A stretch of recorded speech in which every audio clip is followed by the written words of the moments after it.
gentleman down the front here, hello. Hey, yeah, I just wanted to find out more about your creative process. So when you're doing a piece, do you imagine it all and you're like, right, cool, that bottom goes there, the shark goes there, or is it more start with a small bit and kind of work your way out? And I want to chip in here, and does that process, does it change when you're doing work with the band, or work for yourself, or work for a client who's going to say, no, I don't like that colour, it needs to be in red? Two-pronged question. Yeah, I know this has all got too confusing. So just delete that bit that I said, answer him first. Process. Do you want to top up? Sorry. Oh no, I'm alright. Yeah, you are. I mean, it really depends. I tend to work in a fairly kind of laborious way. I will start with a tiny little thumbnail sketch and then build it up from there. Usually involving sort of tracing paper and a light box and all that sort of nonsense. And then drag it into the computer and do stuff on it there. And yeah, I think the sort of the technical route of how to make work is completely different to sort of the mental challenges, I think, that perhaps go into it. I think the technical way of making work never alters no matter what you're doing, but it does when you've got a client or a deadline or anything like that. Then you try and think about it in a different way. Answering your question, I've done really well here. I loved that. It was seamless. Seamless, absolutely seamless. You need to think about things slightly differently, I guess. But yeah, the actual practical side of making work never really alters, to be honest. I think I've always worked in screen printing to make most of the work that I've ever done. And even when I'm not working in that medium, I still make work with exactly the same process. And I still work on sort of layers of colour and things. It makes it easier for me to deal with. Yeah, that's about it. At what point do you show the client? Like at the end when it's all done, or do you show them like halfway through? It depends on the client. Sometimes they want to see a sketch. Sometimes they're happy just to leave you to it. Is that the result that you didn't want when you spent all that? Yeah, I mean, there are invariably you always, whenever you send off multiple sketches, there's always one that you fire off really late in the day that's shit, and you've got no ambition to actually do. And they go, that's the one. There we go, it's this one here. Yeah, we'll take that. And then you've got to spend like the next 2 weeks drawing up something that you have no interest in. Yeah. Is it like that then? I mean, oh sorry. Is it a chat with that mic? Is it like that then, where it's just like, oh God, they've chosen like the most shittest thing, and it is really boring. Yeah. Is it right? Yeah. Right. Yeah. It's perhaps my fault or anyone's fault, because I'm speaking to loads of people. Everyone's in the same situation. There's always something. There's always one that you send off thinking like, it's just making fucking numbers up. They'll never choose that. You go, it's that one. Is it that one? Are you sure? It's like, I'm pretty sure we can do something better with this one. No, it's this one. And there's got to be a lesson learned from that, surely. Yeah. Not to send Never turn out substandard work. Always be on your game. That's the key. Oh, brilliant. I'm sure I saw somebody put their hand up over there, and I don't want to miss all these amazing questions that people have got. Oh, God, yes, Bob. Over, hello, Bob. So you said you did a degree in fine art. And do you use any of the techniques, or are you self-taught when it comes to actually drawing and producing? I didn't learn anything. So how did you learn all that then? Yeah. After degree, I sort of learned how to screen print via like a community screen printing studio in Murfield, like a West Yorkshire print workshop. Went there, learned how to screen print. There wasn't any kind of technical teaching on the fine art course. It was you were basically given a studio space for 3 years and you could do whatever you wanted. And the people who painted, the tutors loved. Anyone who didn't was, yeah, it wasn't. It was an odd. I think it was a slightly odd course, I guess. But equally so, I don't think perhaps to the detriment of them. It's more the fact that I was not. I wasn't ready to go to university. I think at that point it was just. I didn't really enjoy it, and I didn't put much effort in. So, yeah. You put it. You get out what you put in. You go.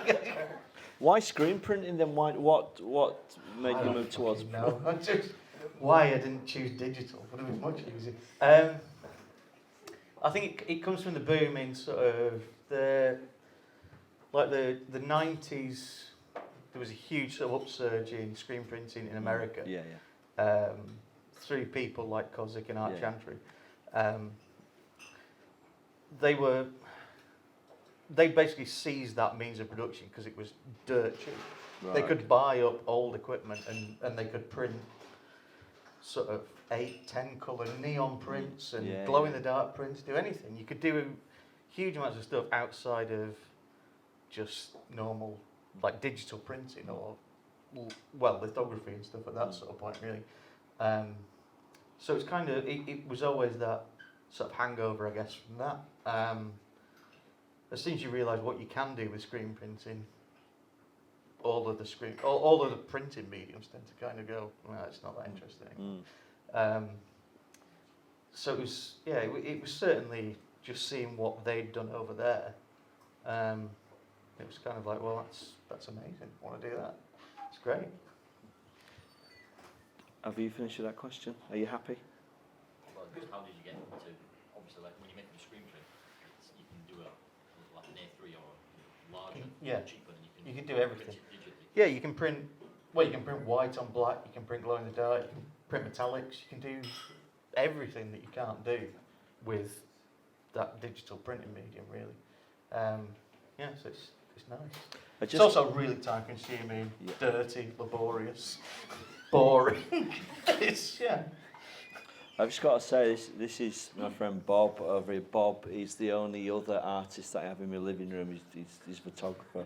So in the morning, you're sort of side by side when I come down. There's an amazing image that Bob took. They almost threw away, didn't you? This amazing image of Morrissey. And then there's your piece up there. Sat between two nice. amazing. I like to know where these things go. Yeah, my living room wall. Yeah, so before Bob put his hand up, I did it out of a peripheral vision. See somebody over there putting their hand up on a. No. Oh. It's not from me. It was. A young man who couldn't make it, like Luke Ross. And he. Hang on a minute. So you just hung your head in. Why is he never seen? No. Who is he? Right. Okay. Who is he? Who is he? And why did you go? Luke is. He's another artist who now lives in London. Okay. We went to university together. He was my best man. Okay. I love him like a brother. Yeah. In as much as I never have to see him. Sorry, Andy. As you expect, this is quite a deep question. Yeah. Are you allergic to eggs? Or do you just not like them? No, I'm allergic to eggs. I'm definitely allergic to eggs. I was through in Leeds. I was working in Leeds this morning, and afterwards I popped to have my hair cut, and the guy who cuts my hair wasn't there, so I popped in to see Andy, and we were discussing these events and how rubbish I am at interviewing people. And Andy said, "Ask Drew about Game of Thrones." And what was the question? It was a question. Hodor and how he got his name. I don't know if we can go into it here. I wasn't there for it, and I know It took us quite some time in the shop. What? Sorry, some. No spoilers, come on. Right. Oh, so, all right. Okay. No. That's it. There we go. We've No. mixed the question. It's fine. Don't worry about it. I'm with you, but because we're up to season. Are we up to season 5? Well, you don't need to know about Hodor. Oh. It's fine. Oh, Let's okay. not ruin it for people. Okay. Right. Okay. So, no more Games of Thrones questions, please. We'll talk about Goodnight Sweetheart instead. They're bringing it back. I know. My I'm very God. excited. Who's going to be in it? Yeah, I don't know. But the very fact you've got Rodney travelling back in time basically just to get his end away with a waitress. That Pretty good, is, isn't it? It's like he could do anything, but no, he wants to get off with a barmaid. It's up there for me with Angry Anderson, who was in an Australian rock band called Rose Tattoo. He was this. He was like that big. And like a boiled egg. He was totally like a boiled egg, but he was part of a biker gang, and he kind of disappeared. Rose Tattoo disappeared. Yeah. I was living in doing my fine art degree in London, and I'm washing the pots one night, and it was like top of the pots was on Simon Bates. I remember Simon Bates said number 22, Angry Anderson, with the theme from Neighbour's Wedding. Suddenly you're part of me. 2 days later, I was walking down Longacre in Covent Garden, and Angry Anderson was walking towards me, and I had to run, and he was really embarrassed. I was like, I saw you at the Ford Green. You had no clothes on. But then I saw you doing Neighbours. What's that about? You didn't want to know. It's grim. The world's a messed up place. Just before, do you think? So, the world is a messed up place. We're going deep. Yeah, this is... No, but this has got to do with kind of social media. And when you were talking earlier on about the whole thing of isolation, you have quite a strong... I notice you have quite a strong social media presence. That is my perception of it. Do you feel it connects you? You know, when you've been in that isolation, when you're in your studio, when you're doing that stuff, do you feel that it connects you to the outside world? Yeah. Yeah. Okay. That was a bit. That's a closed question, everybody. If you're interested, I can teach you what. Fail on every level. Yeah, no, it does. I think it is amazing. I don't know how people cope with it beforehand. I presume they worked in offices with other people, but I don't really like doing that. Because you've been posting quite a lot of your political, where you come from politically. You post a lot of stuff on that. The world is? What's going on?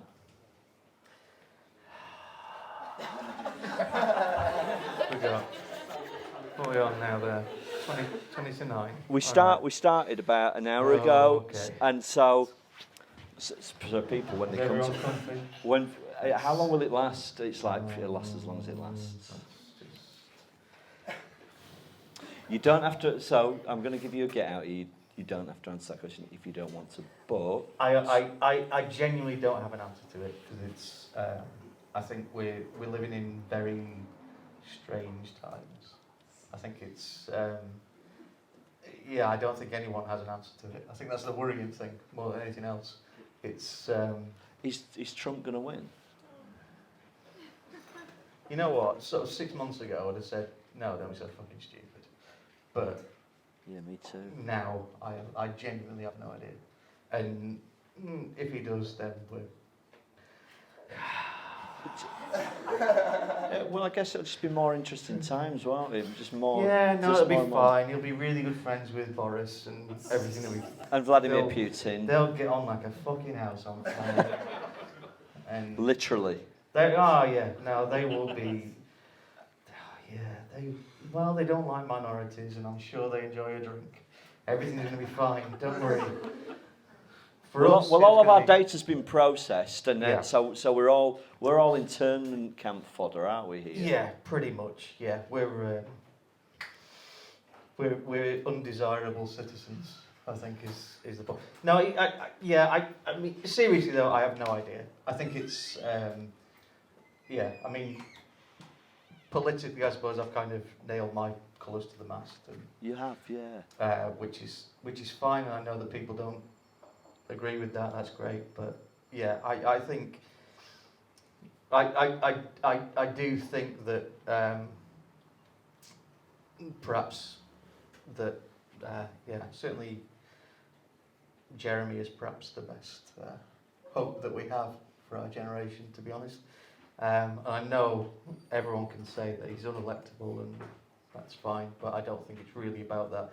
I think there needs to be a huge kind of sweep of the way that we do politics in this country, and yeah, hopefully that might help. I don't think that I think I agree with the point that perhaps he's not going to be elected in the next general election. That's fine, but I think it's playing the long game slightly, in as much as that we need to rebuild a decent kind of socialist kind of party, which the Labour Party's not been for a long time. But I'm boring myself.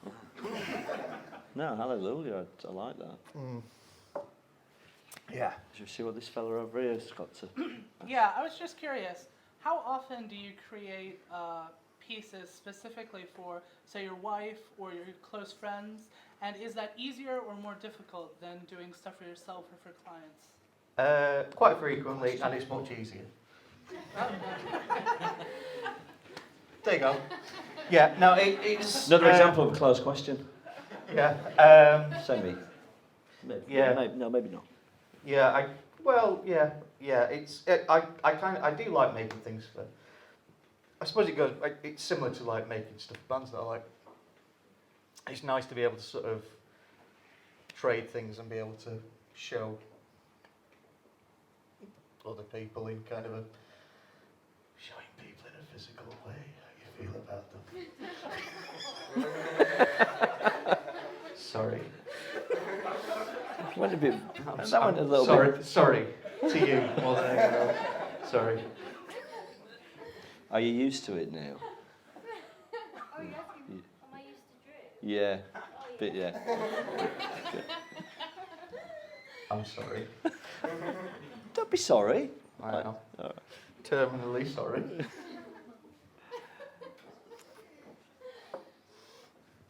got another question, Chris.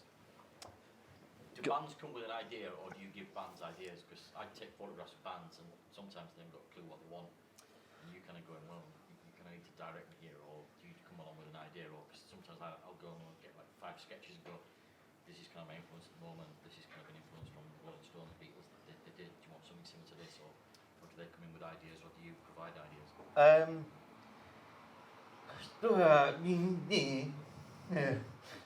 Slightly, little from column A, little from column B. Sometimes they do come to you with an idea, and 9 times out of 10 it's a fucking awful idea. So you go, it's all right, don't worry about it. We'll pass on this project. I think I suppose I'm quite lucky in as much as that people know what I do, so they tend to ask me to make something for them, so I can kind of get away with doing whatever I want within reason. There's always kind of spanners thrown in the works here and there, but yeah, I think I've made enough work now for people to know kind of what I do, rather than saying, oh, we want X, Y, and Z. And it's kind of like, yeah, I think it just takes a huge amount of time to be able to get to that point of people approaching you to do what you do, I suppose, more than anything. But so I'm lucky I get to tell people that it's all good. Is there anybody that you would like to work with? A client that you would Tom like? Waits. Oh, right, okay. Yeah, that's about it. That is about it. Yeah, but then again, I don't think I could, because I'd just be starstruck. I'd be worried about it, and then I'd make something really shit. But if you didn't have to meet him? No, it doesn't matter. Oh, so Yeah. it would still... Oh yeah, completely. Why is that? I don't know. It's kind of like pissing in front of people, isn't it? You sometimes get that stage fright. I'm not. Yeah, I don't think I could. I think it would be too much. It's Look, I couldn't go with it. How do we get you through that so that you could create a... I mean, what would have to happen for you to be able to sit down and work with an artist whose art you... You need to say, oh, we've got a project, and then we build up. Okay. So you go like, oh, John Cougar Mellencamp. And then go, oh, Brian Adams. we work our way Okay, up. yeah, slow. We work yeah. our way up the totem. That's like a food. That's like a Yeah, kind of I know. Southern American songbook food chain. I mean, they're not even in the same league, but you kind of need to build up from somewhere. yeah. It's pretty much from pond scum right up to a deity. Oh, John Cougar Mellencamp. Yeah, John Cougar Mellencamp's all right. He's not. I'll give you Jack and Diane. Yeah, yeah. But other than that, he's not got many.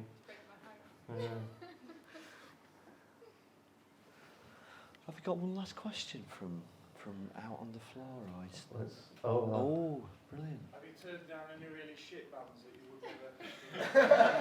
I bet you've shit up loads, haven't you? The only band I've turned down was I did turn down Babyshambles. Come on now. But yeah, that was But Why? Why did you turn down Babyshambles? I mean, they are shit. That is. Why would you? Well, you don't want to prop that kind of thing up, do you? Really? So I don't know. I'd feel like I was facilitating that his demise. I mean, he looks like Sherry Blair. Oh my God! I've never seen Yeah, that. he really does. Yeah, he does. It's fucking terrifying. Actually, I think somebody has posted a picture up, and Yeah. So that's. I don't think Babyshambles there. Tom Waits. We've over created, there. Yeah. Yeah, I don't think there's anything else. I'm trying to think. No, I don't think I've ever turned anything else down. Oh, hello. You ever made something so mental you've not shown anybody?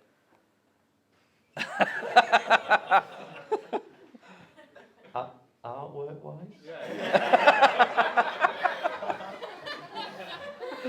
Several pieces from Tom Waits that you just can't bring out. I've been building something in the basement for quite some time. It's not ready for human consumption. One day when the world's a very different place. Might not be that long from now. It's just a lovely effigy of Jeremy. Loving, very loving. Yeah, I have nothing. Yeah, no. Yes, no.